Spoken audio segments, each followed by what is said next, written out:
જય શ્રી કૃષ્ણ મિત્રો, હું છું પ્રિયંકા અને મારા વિડીયોમાં તમારું સ્વાગત છે। તો આજે આપણે એવા વિષય પર વાત કરવાના છીએ કે જે બધાને જીવનમાં ઉપયોગી છે। આજનો ટોપિક છે તમારા દુઃખનું કારણ શું છે। અત્યારે બધા દુખી હોય છે, જેને પૈસા હોય છે ને એ પણ દુખી હોય છે, એ બીજી રીતે દુખી હોય છે।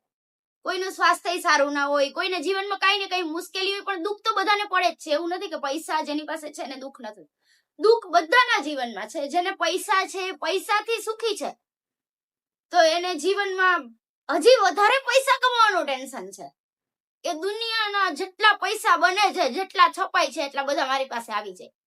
એટલે માણસને સંતોષ નથી, જેટલું મળે ને એટલામાં સંતોષ નથી, એટલે બધા કઈ ને કઈ રીતે દુખી તો છે જ જીવનમાં। તો આજનો આપણો ટોપિક છે દુઃખ વિશેનો, તો આપણે દુઃખ વિશે વાત કરીએ।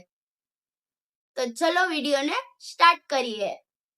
તો પહેલું છે અતિશય અપેક્ષાઓ। કોઈ પાસેથી આપણે વધારે ઉમ્મીદ રાખીએ એટલે આપણે દુઃખ પહોંચે, વધારે અપેક્ષાઓ રાખીએ એટલે આપણે દુઃખ પહોંચે। લોકો અને પરિસ્થિતિ પાસેથી વધારે આપણે અપેક્ષા રાખી છીએ એટલે આપણે દુઃખ પહોંચે છે। ભૂતકાળને પકડી રાખવો એ સૌથી મોટું દુઃખનું કારણ બને છે। આપણી યારે ખરાબ સમય વહી ગયો, આપણે ભોગવવાનું હતું એટલે ભોગવ્યું, પછી વહી ગયો તો એ ભૂલી જવાનું કે આપણી યારે આવું થયું હતું, આપણે આવો ટાઈમ જોયો, પણ આપણે એ વાતને યાદ કરીને કે મારી યારે આવું થયું હતું, એ વાતને યાદ કરીને આપણે વર્તમાનને ખરાબ કરી દે છે।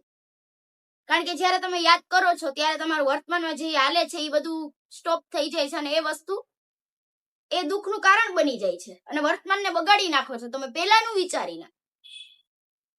તો છે ને હકીકત, તો આ બધું બંધ કરો, જે હું કરતી હતી અને કરું જ છું।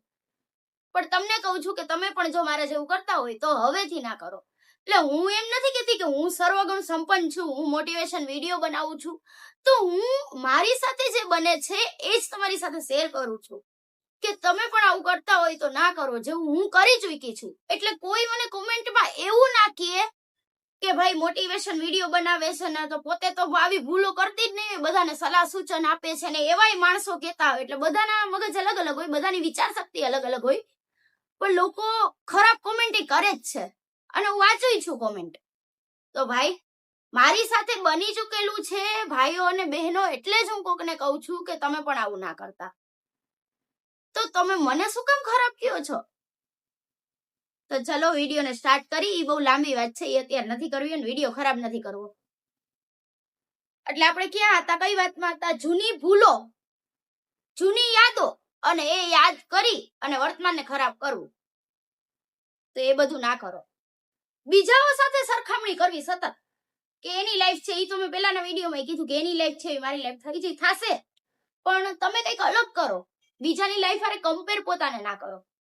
બીજાની સફળતાઓ સાથે સરખાવાથી, પોતાને કમ્પેર કરવાથી અસંતોષ જન્મે છે અને આપણો આત્મવિશ્વાસ ઓછો થઈ જાય છે। નકારાત્મક વિચારો અને સતત ખરાબ વિચારો પોતાના વિશે મનને નબળું બનાવે છે। પોતાની કિંમત ન સમજવી, પોતાને કઈ ગણવાનું નહીં, બીજાને વધારે મહત્વ આપવાનું। પણ એ માણસ છે એ એટલું કરી શકે છે, એ પણ માણસ જ છે, તો તમે પણ કરી શકો।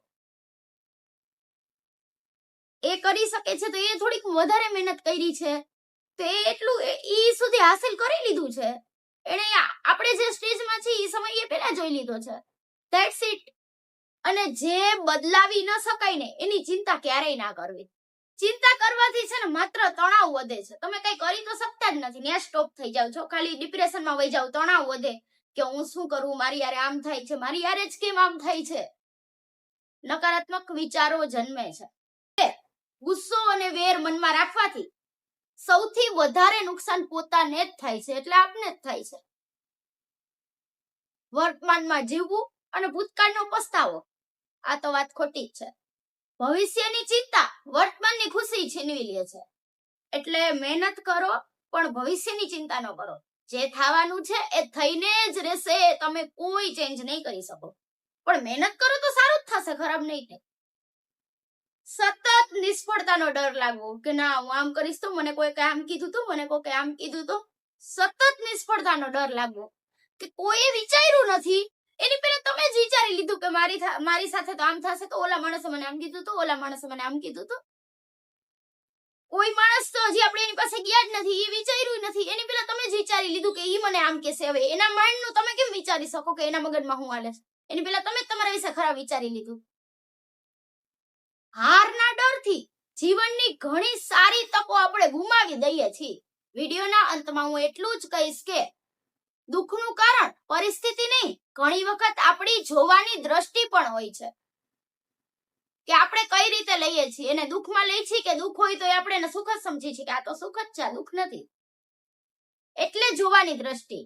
મેં કીધું દ્રષ્ટિ બદલો તો જીવન બદલાઈ જશે. જો જીવનમાં કોઈને દુઃખ હોત જ નહીં, કોઈને કસોટી થાત જ નહીં, બધાને બધું મળી જાત, તો જીવન જીવવાનો કઈ અર્થ જ નથી. બધા પૈસા વાળા હોત, તમે વિચારો બધા પૈસા વાળા હોત, બધાને બધું મળી જાત આસાનીથી, તો જીવન જીવવામાં મજા આવત ખરેખર? બધાને 90% આવત, બધાને 100% આવત, બધાને 2-2 લાખની નોકરી મળી જાત, બધાને ગવર્મેન્ટ નોકરી મળી જાત, બધાનો ઘરવાળો પૈસા વાળો જ મળત. તો પછી જીવનમાં જો દુઃખ એક ભાગ ના હોય ને, તોય જીવન નથી જીવન. એટલે દુઃખ તો હોવું જરૂરી છે.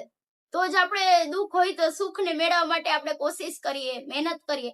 નકર તો સુખ હોય તો એને બધા આલીશાન મકાનમાં બેઠા રહીએ, કોઈ કઈ કરે જ નહીં. તો શું એવી જિંદગી હોઈ શકે? તમે વિચારો જોઈએ તમારા મનથી. પોસિબલ જ નથી. અને દુઃખ ના હોત તો કોઈ આજ ભગવાનને યાદ ન કરે કે આપણે વિચારી ભગવાન જલ્દી મને પૈસા વાળા કરી દો, બધા જોઈ રહીએ, જલ્દી મને પૈસા વાળા કરી દો. આપણે એમ કઈ ભગવાનને. પણ જો ભગવાને તમને બધું આપ્યું તો તમે ભગવાનને યાદ ન કરે. એટલે તમે નહીં, બધાની વાત થઈ છે, હું પણ. આપણે ભગવાનને યાદ ન કરે.